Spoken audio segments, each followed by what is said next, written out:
Muchas gracias, Mariano.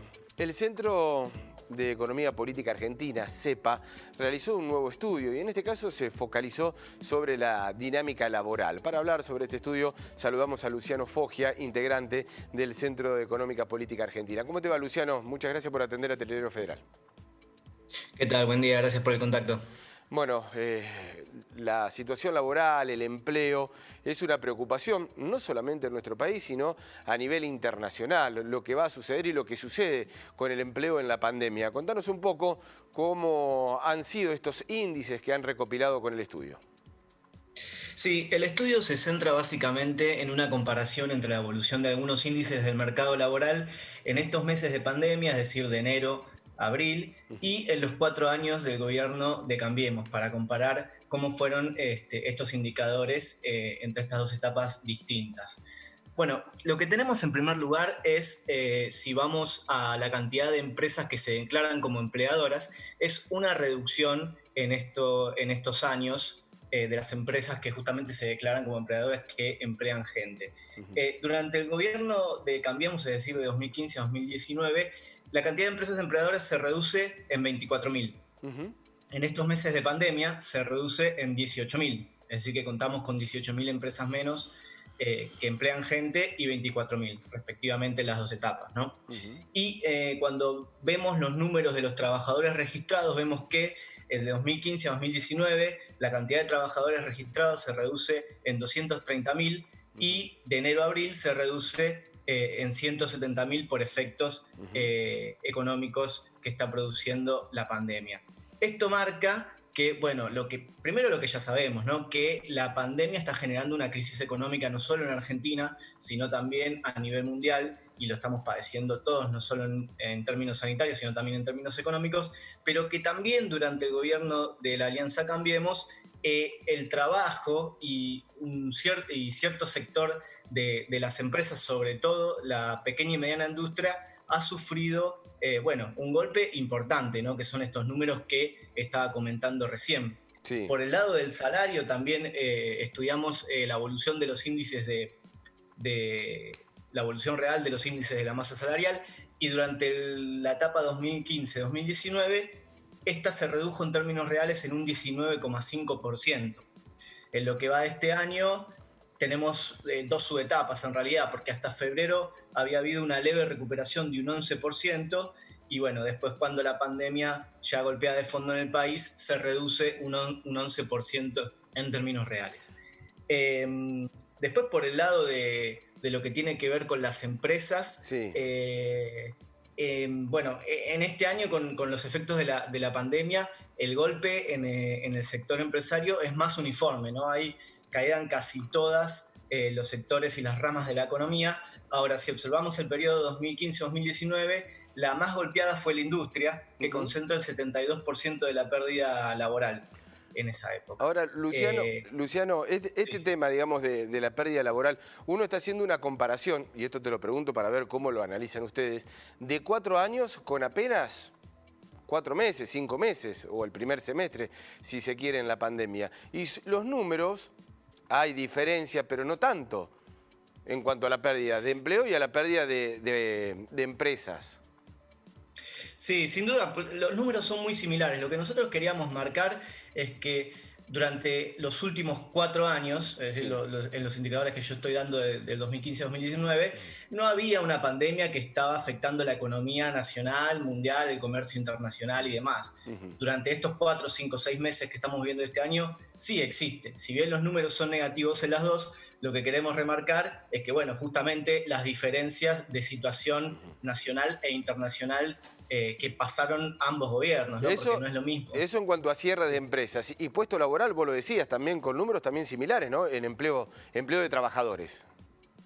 Muy similares. La reducción 2015-2019 fue de 230.000 y estos meses vemos una reducción de 170.000, sin duda. Sin duda que la pandemia está afectando en términos económicos a nivel mundial y a nivel nacional de manera muy importante, pero estamos en una situación y estamos en un escenario muy complejo realmente. Digo, el mundo está viviendo esta retracción económica. Sin ir más lejos, las proyecciones del FMI de crecimiento, en realidad de crecimiento no, de evolución del PBI a nivel mundial son negativas para el conjunto de los países de Europa, para el conjunto de los países de América del Norte, América Latina. Entonces, me hiciste acordar al crecimiento negativo de Duhovne, creo que fue él el que en algún momento lo mencionaba de esa manera, cuando hablábamos de una involución.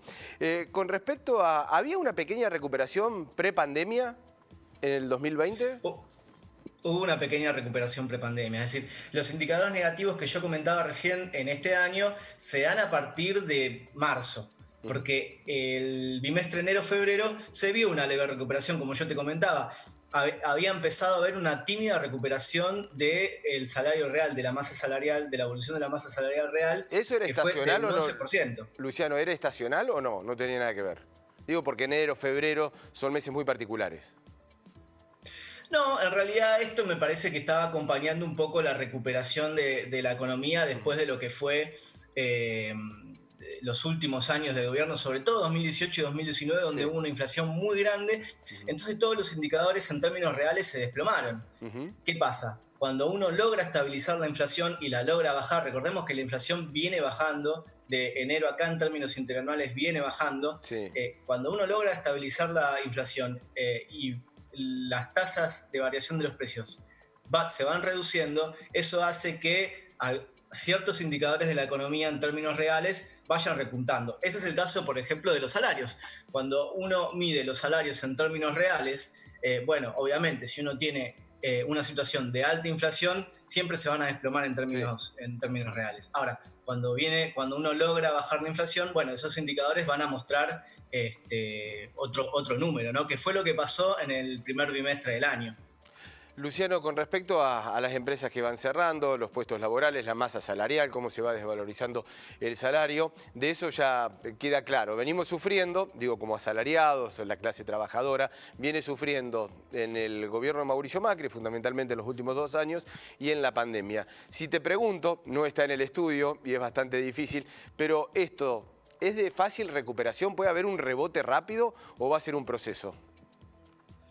Bueno, yo creo que va a ser un proceso. Ciertamente, tal vez algunos sectores y tal vez algunos indicadores puedan verse afectados por un repunte rápido que luego se va a estabilizar seguramente, y de ahí vamos a transitar un sendero hacia la recuperación y un sendero hacia el crecimiento. Yo creo que de todas formas me parece que es una situación compleja para el resto del mundo, que va a llevar una recuperación de mediano plazo al conjunto de los países del mundo, ¿no? Me parece que la magnitud de la crisis que está generando la pandemia es algo que no se ve hace mucho tiempo. Estamos hablando de una crisis económica importante, de magnitudes cercanas a lo que fue la crisis del 30. Bueno, lo que quiero decir es que esto va a llevar un proceso. Yo creo que ciertamente, si nosotros como país podemos, bueno, ir resolviendo este problema sanitario que nos azota, y podemos ir resolviendo también otros temas importantes de la economía, como por ejemplo lo que tiene que ver con la reestructuración de la deuda externa, bueno, y tenemos un plan de desarrollo a mediano plazo con ciertos niveles de los precios relativos de la economía razonables. Bueno, me parece que podemos ir transitando, cuando pasemos esto, un sendero hacia un mediano plazo de un crecimiento sostenido, ¿no? Lo que sí creo también que tiene que haber es un acuerdo, es un acuerdo nacional, una mesa de diálogo nacional, para ver también cómo salimos de esto y quiénes son los sectores que van a tener que ceder un poquito más, para que podamos atender a los que... Y que traccionen a ese crecimiento, ¿no? Eso está más que claro. Claro, está más que claro. Que traccionen al crecimiento. Sí, Luciano, no, te preguntaba, por ahí se recupera, vos decías, algún sector, recuperar algunos puestos de trabajo, ¿por qué no? Y ojalá que algunas empresas reabran sus puertas. Es mucho más difícil recuperar salario, porque está claro que una vez que se pierde es muy difícil de recuperarlo. Sin duda, pero por eso, justamente a eso iba con lo de recién. Va a haber que haber un diálogo nacional para justamente empezar a recuperar esas variables de la economía, pero también para empezar por los que más perdieron, de alguna forma, ¿no? Porque eso me parece también importante, ¿no? Digamos, el plan de salida de esto seguramente va a ser entre todos y todas, el país en su conjunto, pero también apuntando hacia los sectores que fueron más vulnerados. ¿Y con Véase una el fuerte tema de los presencia del salarios. Estado, Luciano? Porque aquí hay una división ¿Cómo? No escuché, perdón. entre los economistas, digamos, hay una mirada, es ideológica, pero algunos dicen, sin el Estado es imposible, y en otras miradas dicen, bueno, acá lo va a sacar el esfuerzo privado. Es decir, tiene que estar el Estado presente, digo, ATP, distintas situaciones, programas, créditos blandos. Por supuesto que tiene que estar el Estado presente. Yo creo que de ninguna crisis grande a nivel internacional se ha salido sin la intervención del Estado. Digo, el Estado tiene la capacidad de poder fomentar la demanda agregada cuando hay falta de inversión privada, y por supuesto que el sector privado tiene que estar y es una parte importante de la recuperación. Ahora, sin la atracción del Estado me parece que es difícil, ni que hablar del IFE, del ATP, que son todas medidas que apuntan a estabilizar la situación económica en medio de esta crisis, pero si no tuviésemos todo ese tipo de medidas, yo creo que la debacle económica ya estaríamos hablando de niveles muy, muy grandes. Me parece que de alguna forma se está sosteniendo por eso, pero pensando en la recuperación, también es importante el rol del Estado, la capacidad que tiene el Estado de aplicar políticas públicas hacia determinados sectores para incentivarlos, con, por ejemplo, otorgando créditos a tasas negativas, incentivando la demanda agregada, incentivando el consumo. Me parece que eso es fundamental y creo que de esta no salimos sin un paquete de políticas públicas que apunte a reactivar la economía y a ciertos sectores estratégicos. Luciano Foggia, del Centro de Economía Política Argentina, muchísimas gracias, felicitaciones por el trabajo, felicitaciones por los informes y muchas gracias por prestarnos este tiempo para Telediario Federal. Muchas gracias por el contacto, buen día. Hasta luego, buen día.